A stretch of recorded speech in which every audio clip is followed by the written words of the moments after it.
ഒരു മൈനോറിറ്റി ചെയ്യുന്ന തെറ്റിന്, അതായത് ഒരു പുതിയ തലമുറയിൽപ്പെട്ട വളരെ ചെറിയ വിഭാഗം കുട്ടികൾ ചെയ്യുന്ന തെറ്റിന് അവിടെയുള്ള മുഴുവൻ മെജോറിറ്റി, മുഴുവൻ കുട്ടികളും ഈ ബ്ലെയിമിന് ഇരയാവുക ചെയ്തിട്ടുണ്ട്. എന്താണെന്ന് വെച്ച് കഴിഞ്ഞാൽ നമ്മളിപ്പം സംസാരിക്കുന്നത് ഡ്രഗും ബാക്കിയുള്ള കാര്യങ്ങളുമാണല്ലോ.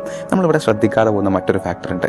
ഈ മൈനോറിറ്റി ഡ്രഗും വയലൻസും ഒക്കെ ചെയ്യുമ്പോഴും കേരളത്തിലെ വലിയൊരു വിഭാഗം കുട്ടികളും ഇന്നും അനുഭവിക്കുന്ന പ്രശ്നം, അവർക്ക് ഓപ്പണായി കമ്മ്യൂണിക്കേറ്റ് ചെയ്യാൻ, അവരെ ജഡ്ജ് ചെയ്യാതെ കമ്മ്യൂണിക്കേറ്റ് ചെയ്യാനുള്ള ആളുകൾ അവരുടെ വീടുകളിൽ പോലും അത്തരത്തിലുള്ള ഇടങ്ങളില്ല എന്നുള്ളതാണ്.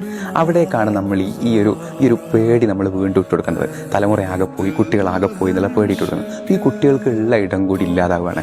ജീവിതത്തിൽ ഇന്നേ വരെ ബീഡിക്കുറ്റി തൊടാത്തവൻ പോലും എന്ത് ചെയ്യാണ്, ഇവിടെ സംശയത്തിൻ്റെ നേരിലാവുകയാണ്. അതേ സമയത്ത് നമ്മളൊന്ന് ആലോചിച്ച് കഴിഞ്ഞാൽ, ഇപ്പോൾ കഴിഞ്ഞ ദിവസത്തെ ഓഡിയോ മെസ്സേജുകൾ നമ്മൾ കേട്ടു, ഒരുത്തൻ്റെ കണ്ണ് കുത്തി പൊട്ടിച്ചു, കൊല്ലുന്ന് പറഞ്ഞാൽ കൊല്ലുന്ന് പറഞ്ഞു. ഈ മെൻറ്റാലിറ്റി ഉള്ള ഒരാൾ ഈ ബ്ലെയിം കേട്ടത് കൊണ്ട് നന്നാവുമെന്ന് എനിക്ക് തോന്നുന്നില്ല. കാരണം അവർക്ക് ഓൾറെഡി കോൾഡ് ബ്ലഡ് ആയിക്കഴിഞ്ഞാൽ അവർക്ക് വേണ്ടത് സൈക്കോളജിക്കൽ സപ്പോർട്ടാണ്. അത്തരത്തിൽ വയലൻസിലേക്ക് പോയി അവർ ഇത് കുറ്റപ്പെടുത്തൽ കേട്ടതുകൊണ്ട് അവർ മാറില്ല. അപ്പം ഇവിടെ നമുക്ക് വേണ്ടത് ഇവർക്ക് സ്പേസ് ഒരുക്കി കൊടുക്കുക എന്നുള്ളതാണ്. എന്താണ് ഇവരെ മൈൻഡിലൂടെ എന്താണ് കടന്നു പോകുന്നത് എന്നുള്ളത് മനസ്സിലാക്കാൻ ഇവർക്ക് സ്പേസ് ഒരുക്കി കൊടുക്കുകയാണ് വേണ്ടത്.